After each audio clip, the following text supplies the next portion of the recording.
Hi friends, welcome back to Aadi Abhiruchi. ఈరోజు recipe వచ్చేసి spicy fried piece chicken biryani. ఈ బిర్యానీని వచ్చేసి మనం దమ్ చేయని అవసరం లేదు. ఇది పూర్తిగా Andhra style spicy chicken biryani. ఇది ఘాటుగా కారంగా చాలా టేస్టీగా ఉంటుంది. ఇంకెందుకు ఆలస్యం, చికెన్ ఫ్రైడ్ పీస్ బిర్యానీ ఎలా చేయాలో చూసేద్దాం. ముందుగా మసాలా పౌడర్ కోసం ఒక ప్యాన్లో 1 టేబుల్ స్పూన్ ధనియాలు, 1 టీ స్పూన్ నల్ల మిరియాలు, 2 ఇంచుల దాల్చిన చెక్క, 3 యాలకులు, 4 లవంగాలు, 1 టీ స్పూన్ జీలకర్ర, 1/2 టీ స్పూన్ సోంఫ్, 1/2 టీ స్పూన్ ఆవాలు, 4 లేదా 5 ఎండుమిర్చి, అలాగే 2 టేబుల్ స్పూన్ల వరకు కసూరి మేతి వేసి సన్నని మంట మీద అవన్నీ మంచి సువాసన వచ్చేంత వరకు ఫ్రై చేసుకోవాలి. దినుసులన్నీ బాగా ఫ్రై అయిన తర్వాత దించే ముందు కొంచెం డ్రై జింజర్ పొడి వేసుకొని ఒకసారి 5 నుంచి 10 సెకండ్ల వరకు అలా ఫ్రై చేసుకునేది ఇంకా దించేసుకోవడమే.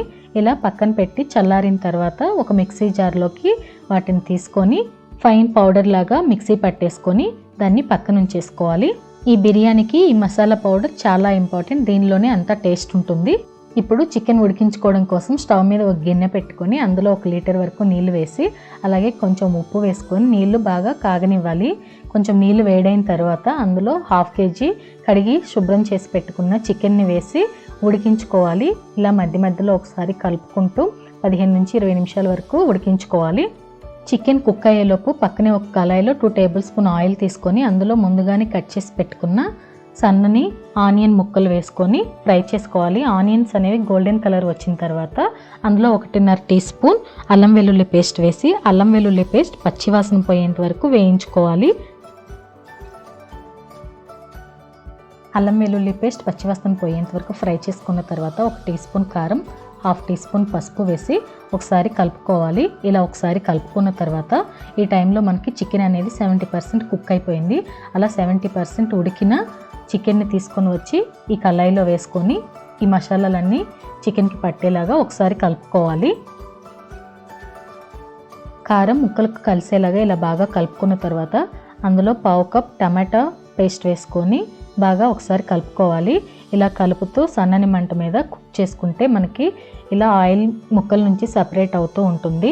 ఆ టైంలో మనం ముందుగానే ప్రిపేర్ చేసి పెట్టుకున్న గరం మసాలా పౌడర్ ఉంది కదా, అది 2 టీ స్పూన్స్ లేదా 2.5 టీ స్పూన్స్ వరకు వేసేసుకొని మసాలాలు కలిసేలాగా ఒకసారి చికెన్ని కలుపుకున్న తర్వాత అందులో కొన్ని కరివేపాకు రెబ్బలు అలాగే కొన్ని పచ్చిమిర్చి ముక్కలు వేసుకోవాలి. ఈ పచ్చిమిర్చి కరివేపాకు అనేది మనకి మంచి ఫ్లేవర్ని ఇస్తుందండి చికెన్కి, అది మటుకు అస్సలు స్కిప్ చేయొద్దు.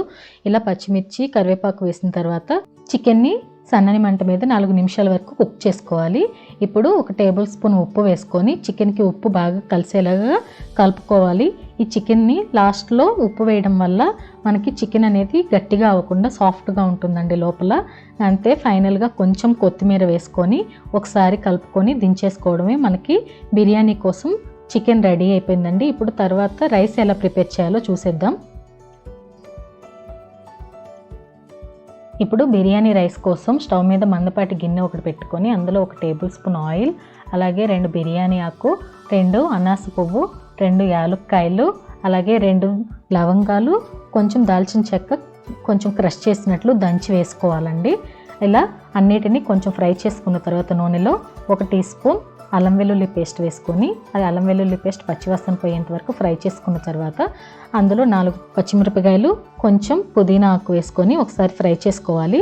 పుదీనా కొంచెం సాఫ్ట్గా అయ్యేంత వరకు ఫ్రై చేసుకున్న తర్వాత నీళ్ళు వేయాలి. నీళ్ళు అనేవి నేను 1.5 కప్పుల రైస్కి 2.5 కప్పులు నీళ్ళు వేసుకున్నాను. అలాగే 1/2 టీ స్పూన్ ఉప్పు, కొంచెం ముందుగానే మనం ప్రిపేర్ చేసుకున్నాం కదండి గరం మసాలా, అది వేసి అవన్నీ ఒకసారి ఇలా మిక్స్ చేసుకోవాలి.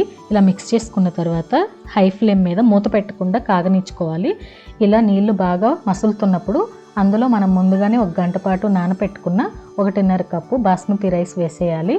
ఇలా రైస్ వేసుకున్న తర్వాత 1 స్పూన్తో ఒకసారి మిక్స్ చేసుకొని తర్వాత దాన్ని మూత పెట్టకుండా ఉడికించుకోవాలండి. 70% కూడా మనం మూత పెట్టకుండానే ఉడికించుకోవాలి. ఇలా రైస్ అనేది 70% అంటే మనకి ఇంకా అడుగున కొంచెం వాటర్ ఉంటాయి, కానీ బయటకు అనేది ఇట్లా తెరులుతూ ఉండదు. అప్పుడు మూత పెట్టేసుకొని పూర్తిగా రైస్ కుక్ అయ్యేంత వరకు రైస్ని కుక్ చేసుకోవాలి. చూసారు కదండి, ఇలా మనకి రైస్ అనేది పర్ఫెక్ట్గా బాగా కుక్ అయింది. చూడండి ఎంత విడివిడిగా ఫ్లఫీగా ఉందో.